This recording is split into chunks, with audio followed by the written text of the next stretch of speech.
யார் இந்த வராக ரூபம் தெரியுமா? பொதுவா நம்ம எல்லாருமே சொல்ற ஒண்ணு, வராக அவதாரம் அப்படிங்கிறது விஷ்ணுவோட 3வது அவதாரம். பூமி தேவியை காப்பாத்துறதுக்காக விஷ்ணு எடுத்த ஒரு முக்கிய அவதாரம் அப்படின்னு. ஆனா இந்து மித்தாலஜில என்ன சொல்லிருக்காங்க அப்படின்னா, ஒரு தடவை கிரண்யாட்சன் அப்படிங்கிற ஒரு அரக்கன் பிரம்மதேவன் கிட்ட வாங்கின வரத்தால தன் அழிக்க யாருமே இல்ல அப்படிங்கிற ஆணவத்துல ஒட்டுமொத்த 3 லோகத்தையும் கஷ்டப்படுத்திக்கிட்டு இருந்திருக்கான். அதுக்கு முன்னாடி யாருக்கெல்லாம் கடவுள் நம்பிக்கை இருக்கோ அவங்க எல்லாரும் லைக் பண்ணுங்க. அதோட எல்லா கடவுளும் சமம் அப்படின்னு சொல்றவங்க ரெட் கலர் காட்ட கமெண்ட்ல போடுங்க. இதெல்லாம் இருக்க அந்த அரக்கன் விஷ்ணு மேல இருந்த கோபத்தால அவரை எப்படியாவது வெளியே வர வச்சு அவரோட போர் பண்ணணும் அப்படின்னு பூமாதேவியை கடத்தி கொண்டு போய் ஒரு கடல் கடியில வச்சிருவாரு. இதனால ஒட்டுமொத்த தேவர்களும் பிரம்மதேவன் கிட்ட போய் நீங்க தான் பூமி தேவியை காப்பாத்தணும், எல்லா உயிர்களுமே அழிய போகுது அப்படின்னு சொல்லுவாங்க.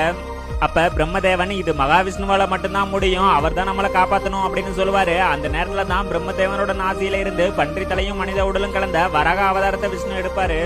அதுக்கப்புறம் தான் விஷ்ணு வராக ரூபத்துல இரண்யாட்சன் அப்படிங்கிற அந்த அரக்கனோட போர் பண்ணி அவனை கொண்டு பூமாதேவியை தன்னோட தந்தத்துல வச்சு கடலுக்கு அடியிலிருந்து மேல கொண்டு வருவாரு. இப்படிப்பட்ட உன்னை பத்தி இந்து புராணங்கள் என்ன சொல்லியிருக்காங்க அப்படின்னா, விஷ்ணு இந்த அவதாரத்தை எடுத்ததுக்கான முக்கிய நோக்கமே பூமியை அழிவிலிருந்து காப்பாத்தி தர்மத்தை காக்குறதுக்காக விஷ்ணு எடுத்த ஒரு அவதாரம் தான் வராக அவதாரம் அப்படின்னு சொல்லியிருக்காங்க.